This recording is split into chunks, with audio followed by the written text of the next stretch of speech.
नमस्कार, स्वागत छ आदरणीय दर्शकवृन्द नेपाल टेलिभिजनको साप्ताहिक कार्यक्रम गन्तव्य नेपालमा। पर्यटनसँग सम्बन्धित कुराकानीमा आधारित आजको कार्यक्रममा हामी जलयात्रा पर्यटनका बारेमा कुरा गर्नेछौँ। नेपालमा पर्यटन प्रवर्धनको कुरा गर्दा जलयात्रा पर्यटन पनि प्रचुर सम्भावना बोकेको क्षेत्र हो। विश्वका उत्कृष्ट नदीहरूमध्ये 3 नदी नेपालमा पर्दछ र नेपालमा नदीको धारका कारणले जलयात्रा पर्यटनका लागि नेपाल अन्तर्राष्ट्रिय रूपमा नै प्रख्यात छ।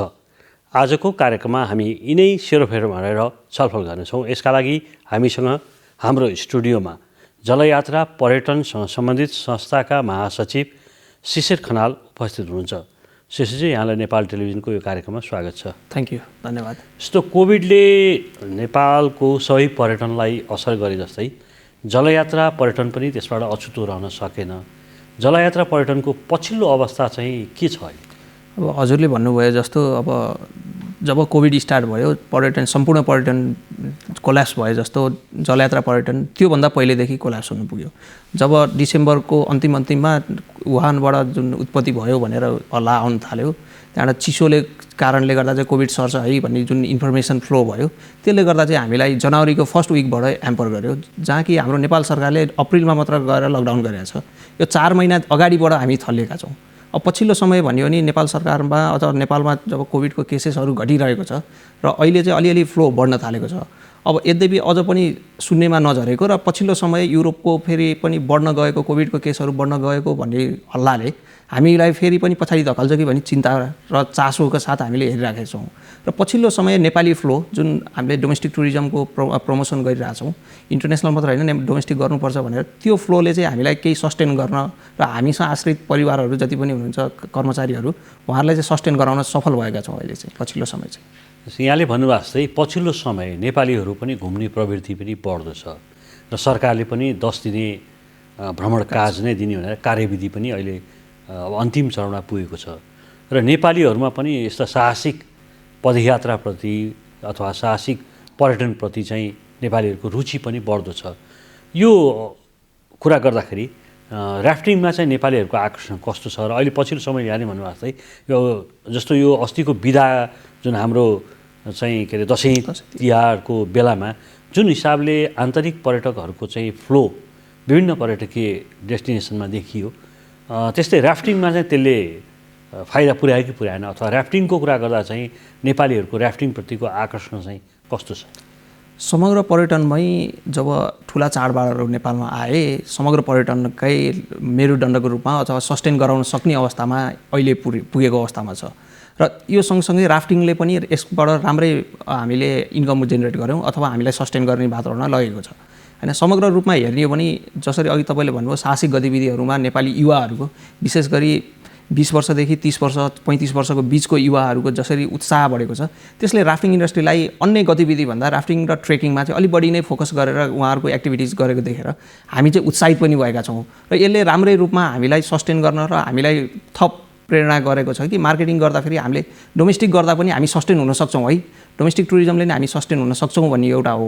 दोस्रो, तपाईँले जसरी भन्नुभयो सरकारको 10 दिने कार्यविधि, हामीले यो चाहिँ अलिक अगाडिदेखि नै हामीले फलोअप गरिरहेका थियौँ। जब अघिल्लो सरकारले लिएर आएको घोषणा गरेको कार्यविधिको कुरो थियो, यो चाहिँ हामीले साउन 1 गतेबाट लागू गरेको खण्डमा हामी टुरिज्म व्यवसाय जति पनि पलायन भइसके उहाँहरूलाई पनि रोक्न सक्थ्यौँ र अन्य पलायन हुने सक्ने अवस्थामा गएका पर्यटन व्यवसायलाई चाहिँ रोक्न सक्छौँ कि भनेर हामीले प्रयत्न गरेका छौँ। र अब हामीले अहिले सुनिरहेका छौँ यो अन्तिम चरणमा छ र अब केही अथोरिटी अथवा केही अर्थ मन्त्रालयबाट स्वीकृति लिनुपर्ने भन्ने मात्र सुनिएको छ। अब यो आयो भने हामीलाई समग्र पर्यटन क्षेत्रलाई नै अझ माथि उठाउँथ्यो र हामीलाई सस्टेन भएर हामीलाई हौसला भएर हामीले मार्केटिङ गर्न सक्थ्यौँ भन्ने चाहिँ अहिलेको पछिल्लो चलपल र जुन कार्यविधिको कुराहरूले चाहिँ हामीलाई अलिकति उत्साह उमङ्ग दिएको छ। विश्वका 10 उत्कृष्ट चाहिँ नदीहरूमध्ये नेपालका 3 नदी चाहिँ स्थापित भएका छन्। ती हाम्रा 3 नदीहरू कुन कुन हुन् र तिनका विशेषताहरू चाहिँ के हुन्? किन तिनीहरू चाहिँ विश्व अन्तर्राष्ट्रिय रूपमा नै स्थापित भएका छन्, त्यसको बारेमा के बताउनु? विश्व अन्तर्राष्ट्रिय रूपमा हाम्रो सम्पूर्ण रिभर ग्रेडिङ भनौँ अथवा राफ्टिङ गर्ने सक्ने नदीहरूलाई चाहिँ ग्रेडिङको सिस्टममा राखिन्छ। ग्रेडिङ हामीले 1 देखि 5 अथवा 6 सम्म गर्थ्यौँ पहिला। 6 भनेको चाहिँ हामीले अपरेट गर्नै सक्दैनौँ 6मा चाहिँ हामी हाई क्वालिफाइड म्यान पावरले पनि अपरेट गर्न नसक्ने अवस्थामा हुन्छ।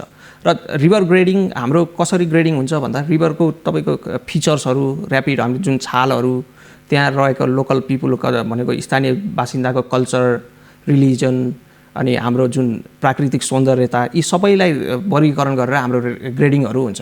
यी ग्रेडिङमा चाहिँ हाम्रो कर्णाली टप 10 मध्येको तेस्रोमा पर्छ र नेपालमा एक मात्र फ्री फ्लोइङ रिभर, कहीँ पनि नरोकिकन बग्ने नदी कर्णाली उत्कृष्ट 3मा पर्छ। तपाईँको 7औँमा सुनकोशी पर्छ र 10औँमा भोटेकोशी पर्छ।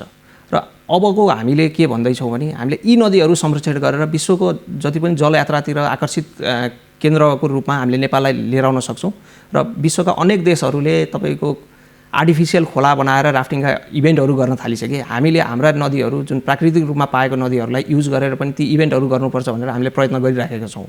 र यी नदीहरूलाई वर्गीकरण गरेर जसरी पनि विश्वमा जति पनि पर्यटकहरू हुनुहुन्छ जसले जलयात्रालाई मन पराउनुहुन्छ उहाँहरूको आँखा चाहिँ 1 नम्बरमा जहिले पनि नेपालमै पर्छ।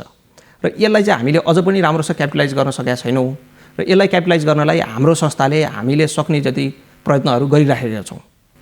यस्तो तपाईँको यो जलयात्रा पर्यटनलाई चाहिँ प्रवर्धन गर्नका लागि यहाँहरूले चाहिँ नदी नीति आवश्यक भयो भनेर लामो समयदेखि कुरा गर्दै आउनु भएको छ होइन, माग छ यहाँहरूको। नदी नीति अहिलेसम्म बन्न सकेको छैन। खास गरी नदी नीतिको आवश्यकता किन पर्यो? अब हामीले नदी नीति भनेर हामीले नदीको सेग्रिगेसन गर्नु पर्यो।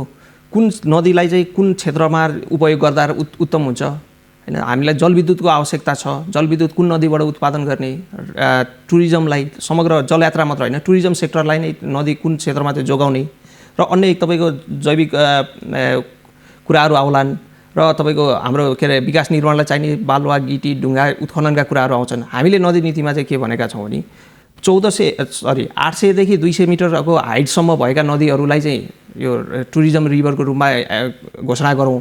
यसलाई चाहिँ फ्री फ्लोइङ, यति क्षेत्रलाई चाहिँ फ्री फ्लोइङ गरौँ।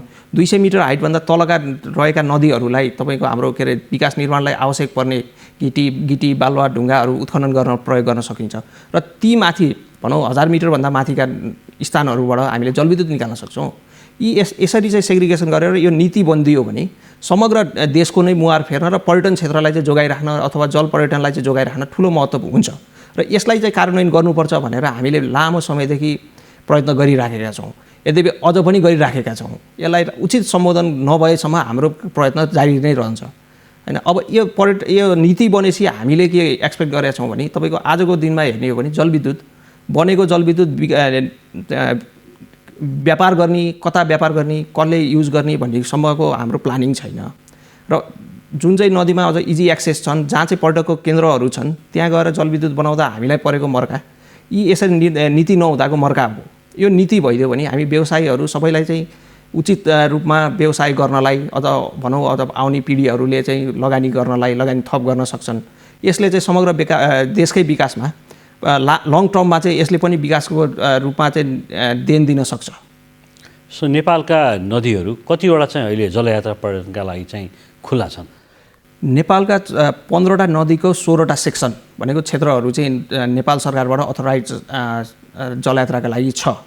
यसमा हाम्रा उत्कृष्ट 3 नदी, यी अलावा हामीले त्रिशुली देख्छौँ, तमोर, यी लगायतका नदीहरूमा हामीले राफ्टिङ गर्न सक्छौँ।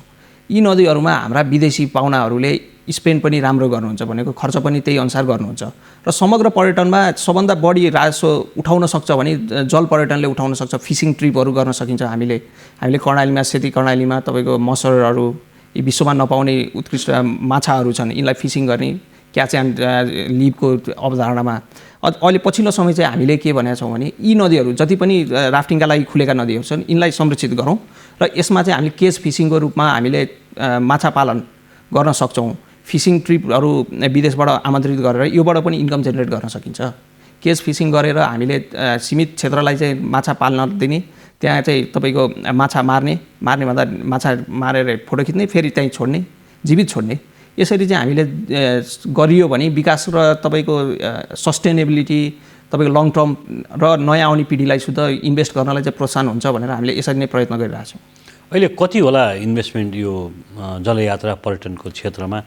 कति कम्पनी छन् र कतिले रोजगारी पाछन् अथवा के छ? इन्भेस्टमेन्टको हिसाबले कुरा गर्दा चाहिँ कस्तो छ अहिले अवस्था? इन्भेस्टमेन्टको हिसाबले आजसम्म पनि हामीलाई जलयात्रा व्यवसायीलाई ब्याङ्कको डाइरेक्ट लोन नआउने कारणले धेरै व्यवसायीहरू चाहँदै पनि आउन सक्नुभएको छैन। दोस्रो भनेको जब जलविद्युत बन्छ हाम्रा नदीहरूको संरक्षणको अथवा संरक्षित हुन्छ कि हुँदैन भन्ने त्यो जुन दोधारेपन छ त्यसले गर्दा पनि व्यवसायीहरू आकर्षित हुन नसकेको अवस्था छ। यति हुँदाहुँदै पनि हामीसँग 85वटा कम्पनीहरू छन् नेपाल अधिराज्यभरि र उहाँहरूको आश्रित डाइरेक्ट चाहिँ 1200 जनाले रोजगारी पाउनु भएको छ र इन्डाइरेक्ट त हामीसँग 5000 को हाराहारीमा इन्डाइरेक्ट रोजगारी छ। अब इन्भेस्टमेन्टको हिसाब हेर्ने हो भने हामीले के भन्छौँ भने होटल सेक्टर, एभिएसन सेक्टर र ट्रान्सपोर्ट सेक्टरपछि चौथो इन्भेस्टमेन्ट ठुलो इन्भेस्टमेन्ट भनेको राफ्टिङ इन्डस्ट्रीको छ। नेपालको समग्र टुरिज्मको चौथो इन्भेस्टमेन्ट भनेको राफ्टिङ इन्डस्ट्रीको छ। र यो कस्तो छ भने तपाईँको होटल इन्डस्ट्रीमा तपाईँको लोन ब्याङ्कले लोन दिन्छ, एभिएसन सेक्टरमा ब्याङ्कले लोन दिन्छ, ट्रान्सपोर्ट सेक्टरमा ब्याङ्कले लोन दिन्छ। हाम्रो सेक्टरलाई त डाइरेक्ट क्यास इन्भेस्ट गर्नुपर्ने छ। त्यो भएर नि हामीले व्यवसायी धेरैलाई आकर्षित गर्न सकेको छैनौँ र इन्भेस्टमेन्टको हिसाबले नेपालको चौथो ठुलो इन्भेस्टमेन्ट राफ्टिङमै छ। दक्ष जनशक्तिको हिसाबले चाहिँ यस्तो राफ्टिङमा हामी नेपाली चाहिँ कुन स्तरमा छौँ? विश्वको दक्ष जनशक्तिको हिसाबमा माउन्टेनियरिङ जसरी हामीले एक्सपिडिसनका गाइडहरू, क्लाइम्बिङ गाइडहरू, शेर्पाहरूलाई लिन्छौँ, उहाँहरू सरह हाम्रा राफ्टिङ गाइडहरू बिक्री हुन्छन् विदेशमा। बिक्री हुन्छन् भन्ने उहाँहरूको दक्षता बिक्री हुन्छ हैन। हाम्रा राफ्टिङ गाइडहरूले इन्डियामा, तपाईँको जापानमा, आज पनि जापानमा गएर काम गर्नुहुन्छ, अमेरिका गएर काम गर्नुहुन्छ, आइसल्यान्डमा गएर काम गर्नुहुन्छ, यी लगायत युरोपका अझ खाडी मुलुकमा यी देशहरूमा गएर आफ्नो दक्षता देखाएर चाहिँ उहाँहरूले इन्कम गरिरहनु भएको छ। र नेपालको दक्ष जनशक्ति जुन चाहिँ फिल्डमा खटिएर दक्ष जनशक्तिको रूपमा हामीले राफ्टिङ र एक्सपिडिसन गाइडहरूलाई समान रूपले हेर्छौँ र उहाँहरूको दक्षता विश्वको उत्कृष्ट मध्येको एकमा पर्छ। जस्तो यहाँहरूले यो अन्तर्राष्ट्रिय इभेन्टहरू पनि गर्दै आउनु भएको थियो होइन, जुन पेन्डामिकको कारणले 2020मा त्यो इभेन्ट हुन सकेन, अहिले पनि यहाँहरू गर्दै हुनुहुन्छ। त्यो इभेन्टको खास विशेषता के हो र त्यो इभेन्ट चाहिँ जस्तो यहाँले चाहिँ हरेक वर्ष नदी पनि फरक गर्दै आइरहनु भएको छ, यसपालि कुन नदीमा हामी त्यो इभेन्ट गर्दैछौँ र त्यसमा चाहिँ अन्तर्राष्ट्रिय रूपमा खास गरी कस्ता खालका व्यक्तिहरूको सहभागिता हुन्छ, के छ त्यसको बारेमा पनि के बताइदिनु? त्यो कहिले हुँदैछ त्यो? यो हामीले 2019 को नोभेम्बरको अन्तिम हप्ता गरेका थियौँ। 2020 को नोभेम्बरको अन्तिममा गर्ने भनेर प्लानिङ गर्दै कोभिडको कारणले स्टप गर्नु पर्यो। त्यो आफैमा दुःख लाग्दो कुरो हो र हामीले एनुअल रूपमा गर्दै आएको दुई तीनटा एनुअल इभेन्टहरू छन् जुन चाहिँ इन्टरनेसनल स्ट्यान्डर्डको। हामीले कासागा च्यालेन्ज भनेर पोखराको अप्पर सेतीमा साइक्लिङ, रनिङ प्लस कायाकिङ गरेर यो एउटा इभेन्ट गर्थ्यौँ। हिमालयन वाइट वाटर च्यालेन्ज र एउटा चाहिँ हाम्रो डोमेस्टिक रूपमा हामीले नेसनल राफ्टिङ च्याम्पियनसिप गर्छौँ एनुअल रूपमा। र यो हामीले अब डिसेम्बरको मिडल भनेको 15-16मा चाहिँ हामीले हिमालयन वाइट वाटर च्यालेन्ज भनेर यो हामीले गर्दै आएको 2002 देखि कन्टिन्यू गर्दै आएको र अघि हजुरले भन्नुभयो जस्तो एनुअल रूपमा खोला पनि चेन्ज गर्दै आएका थियौँ। र यसपालि 20 को डिसेम्बरको 15मा चाहिँ हामीले त्रिशुलीको फिस्लिङमा गर्ने प्लानिङ गरेर अगाडि बढिसकेका छौँ। र यसमा चाहिँ विशेषता भनेको समग्र राफ्टिङ इन्डस्ट्री अथवा कायाकरहरूको लागि चाहिँ विश्वमा सिजनको रूपमा नोभेम्बरबाट सुरु भएर मार्च अप्रिलसम्म चाहिँ तपाईँको यो वर्ल्ड वाइड चाहिँ घुम्ने चलन हुन्छ। ती वर्ल्ड वाइड घुम्न चाहने व्यक्तिहरू जति पनि राफ्टरहरू हुन्छ अथवा कायाकरहरू हुन्छ उहाँहरूले चाहिँ फर्स्ट डेस्टिनेसन भनेको नेपालको वाइट वाटर च्यालेन्ज हुन्छ र उहाँहरूले यहाँबाट प्र्याक्टिस गर्दै गएर वर्ल्ड च्याम्पियनसिपसम्म भाग लिनुहुन्छ। यो चाहिँ हाम्रो कस्तो छ भने हाम्रो नदीहरू उत्कृष्ट नदी छन्, यहाँ आएर प्र्याक्टिस गरेपछि उहाँहरूको कन्फिडेन्स लेभल बिल्ड हुन्छ र अन्य इभेन्टहरूमा भाग लिँदाखेरिको उहाँहरूको कन्फिडेन्स अथवा उहाँहरूको देखाउने दक्षता त्यो विकास भएको चाहिँ पत्ता लगाएर हामीले कन्टिन्यू गर्दै आएको थियौँ। तर गत वर्ष चाहिँ हामीले गर्न सकेनौँ र यसपालि फेरि पनि हामीले के चाहिँ प्लानिङ गरिरहेको छौँ भने डिसेम्बरमा पनि गर्ने र आउँदो मार्चमा पनि 2022 को मार्चमा पनि स्टार्ट हामीबाटै गरौँ अथवा 2022 को मार्चमा चाहिँ अप्रिलमा चाहिँ हामी इन गरौँ। विश्व टुरमा निस्केका कायाकरहरूलाई फेरि पनि नेपालमा बोलाएर इन गरौँ र 2022 को डिसेम्बरमा चाहिँ फेरि स्टार्ट गर्नुपर्छ भनेर। अनि यसले चाहिँ समग्र रूपमा राफ्टिङ इन्डस्ट्रीलाई नै मार्केटिङको रूपमा अथवा वर्ल्ड वाइड मार्केटिङको रूपमा चाहिँ हामीलाई अगाडि लान्छ भनेर चाहिँ हामीले यो वर्षिनी गरेका छौँ। र अन्य इभेन्टमा हामीले 2020मा चाहिँ भिजिट नेपाल इयरसँग समन्वय गरेर कर्णालीमा लङ्गेस्ट राफ्टिङ रेस भनेर प्रयत्न गरेका थियौँ। यद्यपि लकडाउन अथवा कोभिडको कारणले हामीले त्यो गर्न सकेनौँ। हामीले 2022 को डिसेम्बरमा चाहिँ कायक इभेन्ट लङ्गेस्ट कायकिङ इभेन्ट भनेर हामीले त्यो पनि प्लानिङ गर्दैछौँ र यो चाहिँ विश्वका उत्कृष्ट 10वटा टिमलाई मात्र बोलाउने र ती 10वटा टिमका नि राष्ट्रिय टिमले मात्र भाग लिन पाउने गरी चाहिँ हामीले 5 दिने इभेन्ट चाहिँ प्लानिङ गर्दैछौँ। अब यो चाहिँ हामीले अब आशा गरौँ कोभिडको अब प्रभाव कम भयो भने हामीले यो इभेन्ट पनि गर्छौँ। यद्यपि पछिल्लो समय युरोप लगायत रसिया लगायतका देशहरूमा अलिकति कोभिड बढेको भनेर हामीलाई त्यो सोच्न बाध्य बनाएको छ र हामीले आफ्नो कामहरू हाम्रो मार्केटिङहरू हामीले सुरु गरिसकेका छौँ। 2022 को डिसेम्बरको कायक इभेन्टलाई पनि हामीले हाम्रो एनुअल क्यालेन्डरमा राखेर हामी अगाडि बढिसकेका छौँ। जस्तो अन्तर्राष्ट्रिय रूपमा कुरा गर्दा नेपालमा आउने राष्ट्रहरू चाहिँ खास गरी कुन देशका बढी हुन्छ? जस्तो यहाँले अहिले युरोपमा जुन हिसाबले बढ्न लाग्यो कोभिडको जुन देखिएको छ त्यसले हामीलाई चाहिँ अब चिन्तित बनाएको छ भन्नुभएको जस्तै नेपालमा त अहिले कोरोनाको ग्राफ घट्दो छ। अनि जस्तो हामी कहाँ आउने चाहिँ खास गरी बढी मात्रामा आउने चाहिँ कुन देशका नागरिकहरू चाहिँ राफ्टिङमा आउन रुचाउने हो नेपाललाई? अब स्पेसल्ली राफ्टिङ मात्र भनेर आउने चाहिँ हामीसँग अमेरिकनहरू युरोपियनहरू नै हुन्। विशेष गरी अमेरिका युएसबाट तपाईँको स्पेनिस हुनुहुन्छ होइन, हामी जर्मनीतिरको युरोपतिरको अलिक बढी नै हुनुहुन्छ र नेपाल आएर स्पेयर टाइममा भनौँ अथवा आफ्ना आइटनरीबाट बाँकी रहेका दिनमा चाहिँ 1 दिनको 2 दिनको राफ्टिङ गर्ने भनेर समग्र विश्वकै पर्यटकहरू आकर्षित हुन्छन्। पछिल्लो समय 2019 को ग्राफ हेर्ने हो भने हामीसँग सबभन्दा बढी राफ्टिङ गर्ने क्लाइन्ट भनेको चाइनाका थिए। फ्लो पनि त्यही अनुसार थियो, चाइनिजहरू धेरै आउनुहुन्थ्यो र त्रिशुलीमा 1 डे राफ्टिङ गरेर उहाँहरूलाई चितवन पोखरा जान सजिलो थियो। यसरी चाहिँ हामीले ठ्याक्कै अब राफ्टिङ मात्र मल्टिडेज राफ्टिङ भनौँ अथवा हामीले सुनकोसीमा 7 दिनदेखि 10 दिनको राफ्टिङ गर्छौँ, कर्णालीमा 10 देखि 15 दिनको राफ्टिङ गर्छौँ। यी यस्ता लङ ट्रिपमा जान चाहिँ अमेरिका युरोपतिरका क्लाइन्टहरू हामीसँग बढी हुनुहुन्छ र फिसिङ ट्रिपको लागि विशेष गरी युरोपियनहरू बढी आउनुहुन्छ फिसिङ गर्नलाई। र फिसिङ भनेको catch and throw, catch and leave गर्छौँ हामीले होइन। फिसिङ भनेको मार्ने खाने भन्ने होइन कि हामीले क्याच गर्ने फोटो खिच्ने तर त्यहीँ छोड्ने नदीमै छोड्ने गर्छौँ।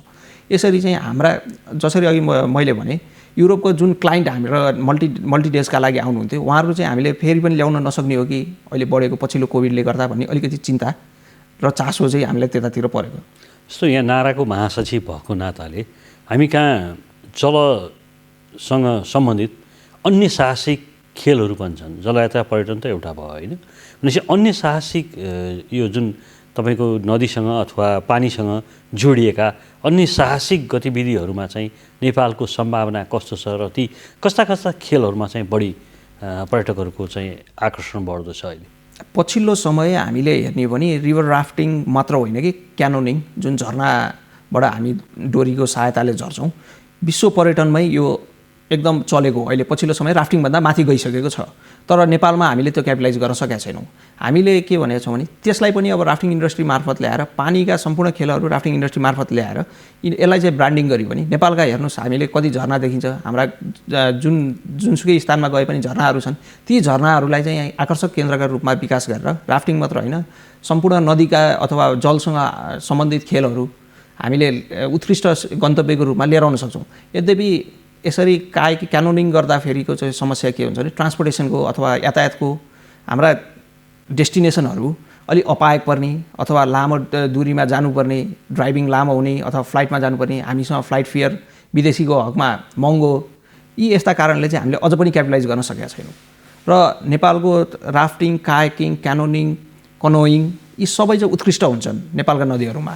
र अहिले पछिल्लो समय हामीले चाहिँ नेपाल टुरिज्म बोर्डसँग चाहिँ समन्वय गरेर बिच टुरिज्मको कन्सेप्टमा नेपालका उत्कृष्ट नदीहरू तपाईँको हेर्नुहोस् के अरे नारायणी, सप्तकोशी यी नदीहरूमा चाहिँ हामी नेपालीहरू थाइल्यान्ड जाने, तपाईँको इन्डोनेसिया जाने, बिच हेर्नलाई जाने अथवा समुद्र हेर्न बिचमा इन्जोय गर्न जाने ती त्यस्ता जनशक्ति अथवा जति पनि ट्राभलर हुन्छ उहाँहरूलाई चाहिँ नेपालमै रोक्नुपर्छ भनेर हामीले चाहिँ यो कन्सेप्टले अगाडि बढेका छौँ। र टुरिज्म बोर्डले पनि राम्रै सहायता दिएर उहाँहरूले पनि यसमा चाहिँ जानुपर्छ भनेर उहाँहरूको पनि कार्ययोजनामा राख्नु भएको छ।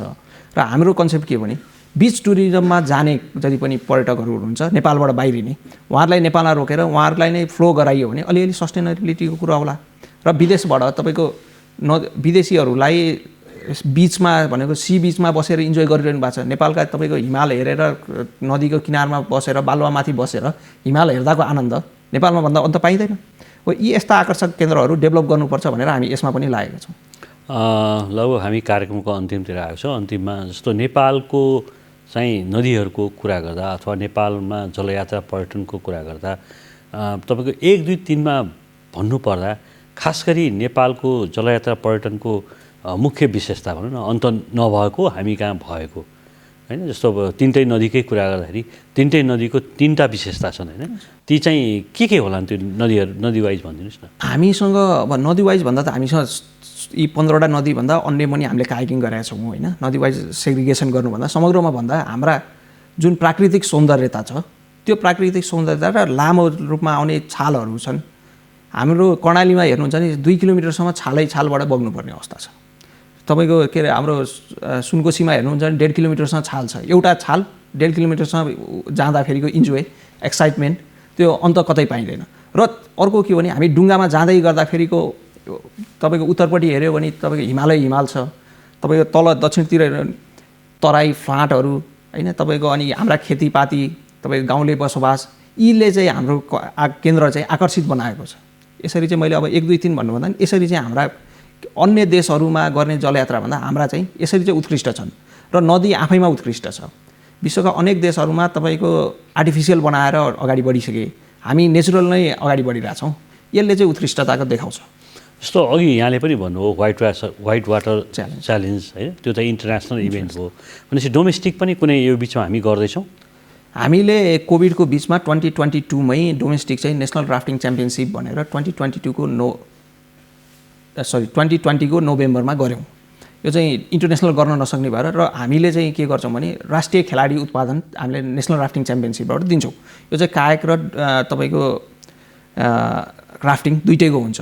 र पछिल्लो समय हामी अब 8-10 दिनमा चाहिँ इन्डियाको भोपालमा बोलाउनु भएको छ फ्रेन्डली म्याचको लागि। हाम्रा खेलाडीहरू जुन नेसनल राफ्टिङ च्याम्पियनसिपबाट आउनु भएको थियो अन्डर 23 का खेलाडीहरू त्यहाँ पार्टिसिपेन्ट हुन जाँदै हुनुहुन्छ। यो चाहिँ अहिले पछिल्लो समय डोमेस्टिक रूपमा अब हामीले प्लानिङ के गर्दैछौँ, फेब्रुअरीमा चाहिँ हामीले रिफ्रेसमेन्ट ट्रेनिङहरू दिएर खेलाडीहरूलाई फेरि पुनर्ताजा तालिमहरू दिने चाहिँ प्लानिङ गर्दैछौँ।